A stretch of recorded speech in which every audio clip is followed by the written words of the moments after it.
porque a Polícia Federal fechou a empresa que ofereceu serviços de vigilância para moradores do Jardim Botânico na zona sul do Rio de Janeiro. Segundo a corporação, a Delegacia de Controle de Segurança Privada constatou que o serviço prestado era irregular e lavraram auto de encerramento de atividade de segurança privada não autorizada. Relembrando, nesta semana, o prefeito do Rio de Janeiro, Eduardo Paes, usou as redes sociais para relatar a abordagem de homens interessados em fazer a segurança do local e revelou que os moradores estavam assustados. O custo do serviço variava entre R$500 e R$1.400 por mês. Você, Cristiano Beraldo, a medida e a identificação dessa empresa foi ágil, né? Acabou servindo como uma boa pauta para discussão nos programas de política, né, Beraldo? Ufa, Caniato, agora o problema de segurança das ruas do Jardim Botânico está resolvido, né? Parece que não vai ter mais nenhum tipo de evento nessas ruas, porque afinal de contas houve aí essa discussão via Twitter, a empresa foi desmascarada porque ela estava irregular e aí pronto, suspenderam a empresa. Eita, maravilha! Já se combinou, inclusive, com a bandidagem, que não pode ir ali naquelas ruas, afinal de contas, o prefeito está de olho. Não ousem lá assaltar, nem esfaquear um gringo que esteja visitando o Rio de Janeiro. Está todo mundo de olho. Então, a gente vê que o problema permanece, né? Quer dizer, ninguém falou do efetivo problema que é a insegurança que gera a possibilidade de empresas de segurança faturarem tanto no Brasil. Esse é o ponto fundamental. Como é que se vai garantir a população daquelas ruas que foram abordadas por essa empresa irregular, que elas podem ficar tranquilas porque a prefeitura fará o seu trabalho de poda efetiva das árvores para que elas não cubram os postes de iluminação, que a iluminação esteja adequada, que as vias estejam limpas, que as câmeras de monitoramento estejam funcionando e que o Estado está provendo segurança efetiva a ponto de ninguém se engraçar para assaltar pedestres ou residências naquela região. Eu não vi ninguém tratar disso. Então, fica tudo pelo midiático, fica tudo pela repercussão. E você, morador do Jardim Botânico no Rio de Janeiro, você que se vire, você que procure a empresa cadastrada, que está lá com o CNPJ certinho, para contratar, porque o teu problema permanece e pode ter certeza que a bandidagem está de olho em você. O Roberto Mota, para além da sanção e a identificação de que esse serviço prestado era irregular, qual é a contribuição desse episódio para o debate que envolve segurança pública e a relação com as autoridades no estado do Rio? Caniato, eu não tenho detalhes sobre esse caso específico, então eu vou fazer um comentário cuidadoso e genérico. Eu tenho 2 pontos aqui. Primeiro, eu acho muito curioso as vozes que se levantaram, algumas vozes que se levantaram defendendo o monopólio do Estado na prestação de serviços de segurança, né? Não pode fazer isso, que absurdo, isso é função do Estado. Eu acho curioso isso, porque frequentemente são essas mesmas pessoas que defendem as ideias mais absurdas em segurança pública, né? Ideias que não funcionam, como por exemplo as saidinhas. Então, percebam isso, né? As pessoas que dizem que só o Estado pode fazer a segurança são as mesmas que sabotam a segurança do Estado com ideias estapafúrdias. A minha outra observação, genérica também, é contra a hipocrisia que insiste em nos rodear. Os nossos policiais brasileiros são heróis. Eles colocam a vida em risco todos os dias. A nossa polícia é uma das melhores do mundo. Traz um policial de Nova York ou de São Francisco para ver quanto tempo ele dura no Rio de Janeiro ou em São Paulo. Agora, apesar disso, eu me arrisco a dizer que provavelmente não existe nenhuma região comercial importante no Brasil que não conte com um esquema robusto de segurança privada. Às vezes formal, às vezes informal. Tá? Para quem não está entendendo exatamente o que eu estou dizendo, eu vou dar um exemplo, não vou citar nomes. Há muito tempo atrás, em outra vida, eu trabalhei numa empresa de comunicações aqui no Rio de Janeiro, que era localizada perto de uma comunidade. E aí acontecia o seguinte, depois de um determinado horário, você só podia sair da empresa para ir buscar o seu carro no estacionamento ou pegar um táxi, acompanhado por um rapaz que ficava na portaria. O rapaz era contratado, não era funcionário da empresa, ele era um prestador de serviços. A companhia do rapaz com você até o seu carro ou até o táxi era a garantia de que você não seria assaltado. Todo mundo sabia disso. Então, passou das 18 horas, você vai para o seu carro, está saindo da empresa, olha, o rapaz vai te acompanhar até lá. Então, essa história que eu estou contando para vocês tem bem mais do que 10 anos.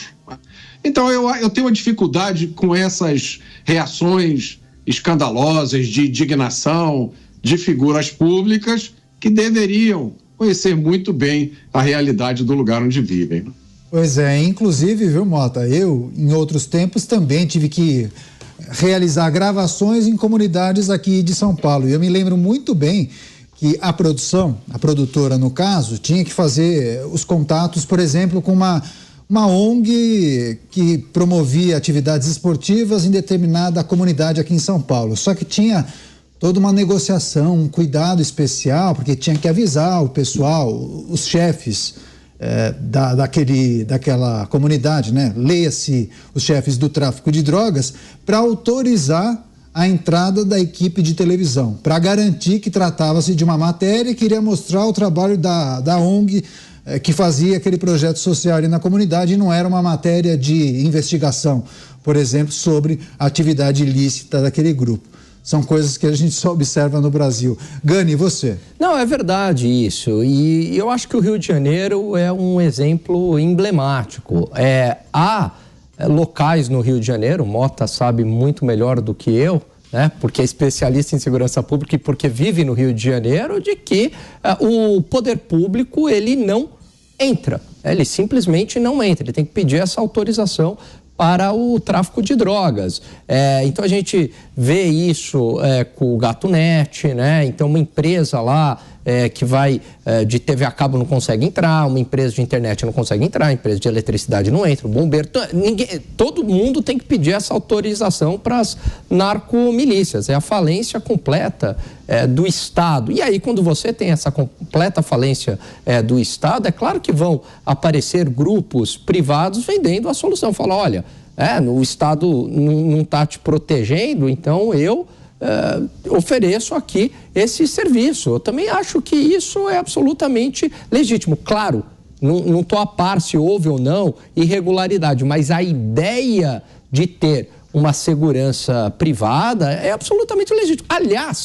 Aliás, muitos desses que defendem a ideia do bandido, vítima, da sociedade, etc., artistas endinheirados, não andam com seguranças armados até os dentes e, aliás, que defendem a pauta do desarmamento. Então, para eles, ok.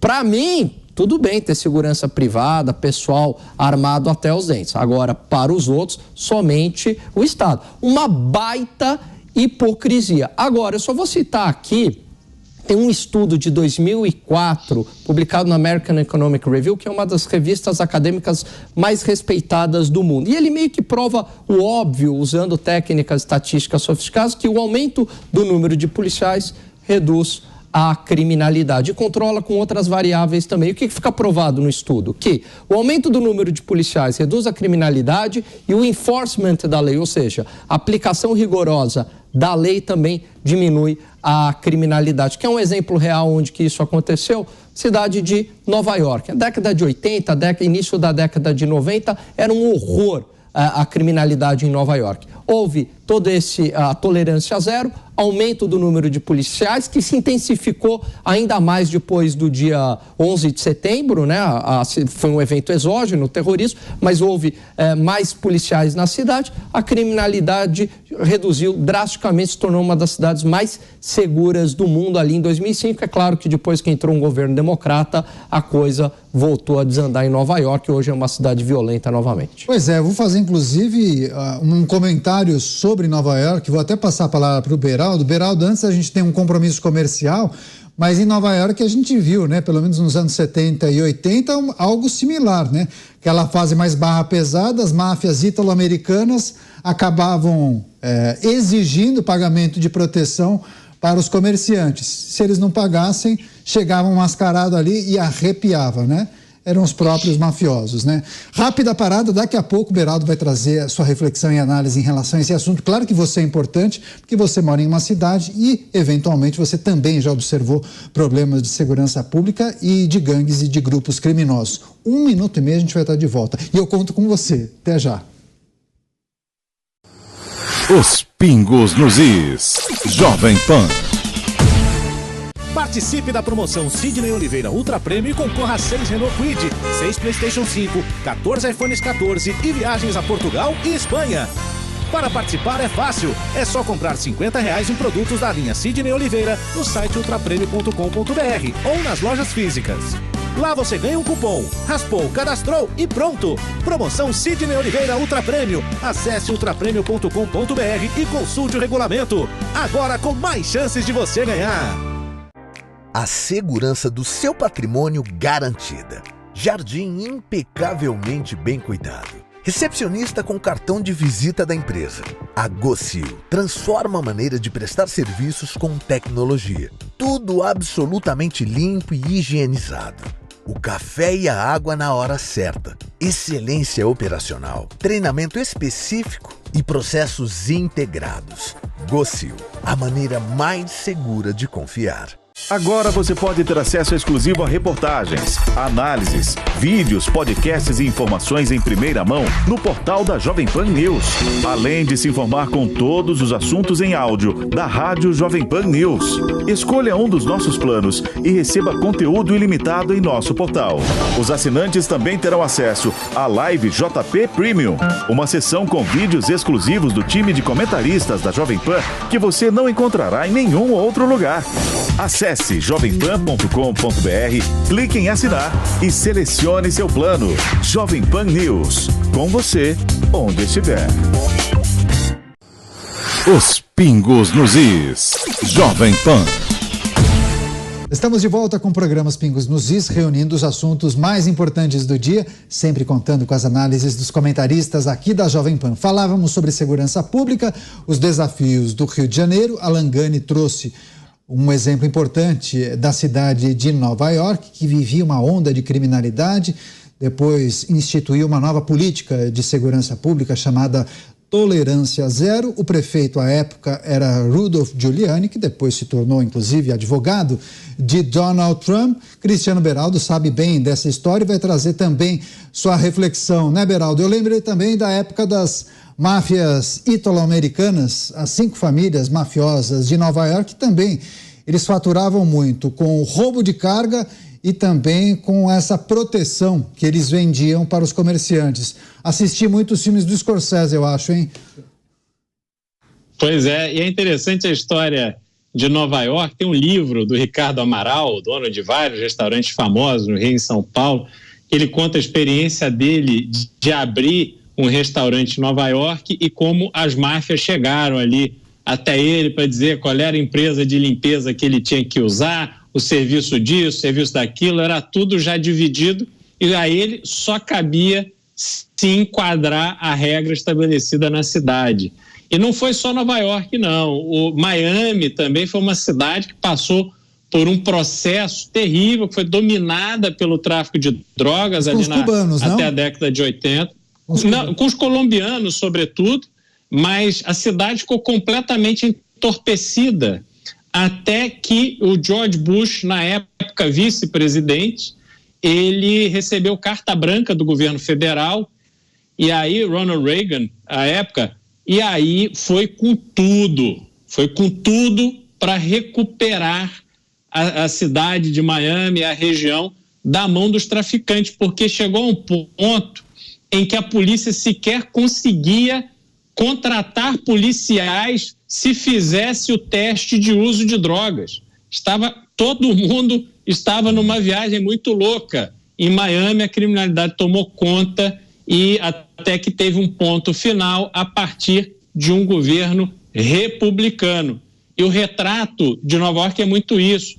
Você tem o governo republicano, a gestão republicana indo firme para cima da criminalidade, protegendo as pessoas, os munícipes e as pessoas que fazem a cidade se desenvolver de uma forma lícita. E aí, quando você tem o governo progressista, você tem esses experimentos, essas viagens que jogou agora Nova York de novo numa lama, que aquilo está tomado pelos maconheiros, você mal consegue andar na rua sem sentir cheiro de maconha. Então, é um exemplo muito interessante. Outra coisa que eu queria citar também, Caniato, voltando para o Brasil, claro. O Gani falou sobre essa questão de aonde o poder público, né, entra, onde não entra. Tem um dado do Rio de Janeiro, depois até queria ouvir o Mota, que é absolutamente chocante. A Companhia de Energia do Rio de Janeiro, da cidade do Rio de Janeiro, que é a Light, ela tem, só na Ilha do Governador, nas comunidades, tem comunidade que mais de 95% de inadimplência na conta de luz. Ou seja, ela fornece a energia e essa energia não é paga por 95% dos usuários da energia. E aí os funcionários da empresa vão lá para desligar. Afinal de contas, a conta não foi paga depois de, 1, 2, 3 meses, a empresa tem o direito de desligar. Sim. Pergunta se eles conseguem entrar para desligar. Não conseguem. E aí, quando há um apagão, por exemplo, que teve excesso de chuvas, teve alguma eventualidade, a população vai protestar contra a Light, contra a empresa de energia.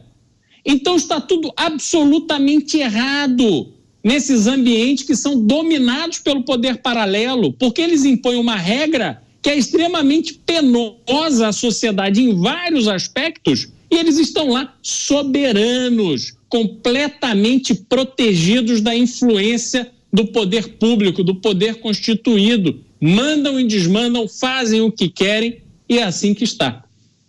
O Beraldo pediu também o seu comentário, Mota. Beraldo, são tantas histórias, são tantas emoções que eu poderia contar. Só vou contar uma história para você. Bom, vocês sabem do problema de roubo de fios aqui no Rio, né? Aqui também. Muitas vezes falta energia porque os caras roubam os fios. E aí, a gente já sabe, né? Eles são presos, mas roubar fio é um crime sem violência. Ele roubou porque estava necessitado. Sai no dia seguinte da prisão. Volta para o mesmo lugar para roubar o fio que foi instalado no dia anterior. E tem pouco mais de um ano, eu estava saindo com a minha esposa de um supermercado aqui perto de casa. Isso era meio-dia, de um dia, né, lindo. A rua cheia de gente. Na frente do supermercado tem um poste. Nesse poste tem uma caixa dessas de... nem sei o que tem lá, né, de coisa de trânsito. E um sujeito, pelo aspecto dele visivelmente alterado, com certeza craque, porque tem uma Cracolândia pertinho, ele, no meio da rua, meio-dia, a rua cheia, ele escala o poste e começa a bater na caixa. Eu não sei, ele devia estar com a esperança de arrancar alguma coisa dali para que ele pudesse vender por R$2, R$3 e comprar uma dose de crack. Aí explode uma coisa lá com faísca, aí o cara cai lá de cima na calçada. Isso é o Rio de Janeiro. Um dia de semana, na Zona Sul, meio-dia, na frente de todo mundo. E aí, Beraldo, você fica imaginando o que acontece lá longe, tá? Onde o Estado não está. O que acontece lá, né? Esse é o efeito para aqueles que ganham a vida protegendo o bandido, dizendo que agindo assim eles estão protegendo os mais pobres. é aquela famosa frase, agora eu não me lembro do autor, os pobres colhem o que os intelectuais semeiam. Pois é, situação muito delicada. Acho que, Beraldo, quer só fechar para a gente virar a pauta?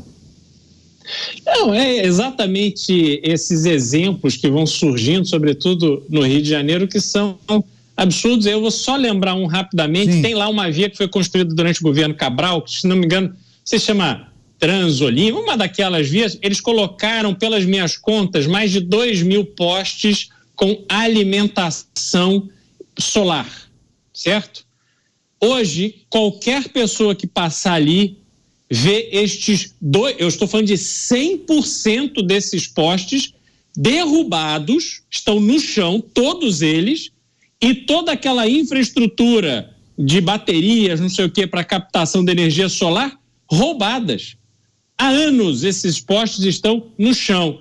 É o retrato dessa sociedade doente, aonde se derruba poste para roubar uma bateria, se sobe imposto para roubar um cabo. Quer dizer, é assim a mais absoluta mediocridade que uma sociedade pode chegar quando as pessoas estão neste nível de criminalidade. Dia desses, eu e o Alemão, coordenador aqui do programa, nós vimos uma notícia de Criciúma em que 2 camaradas foram pegos pela polícia utilizando um carrinho de supermercado roubando um poste.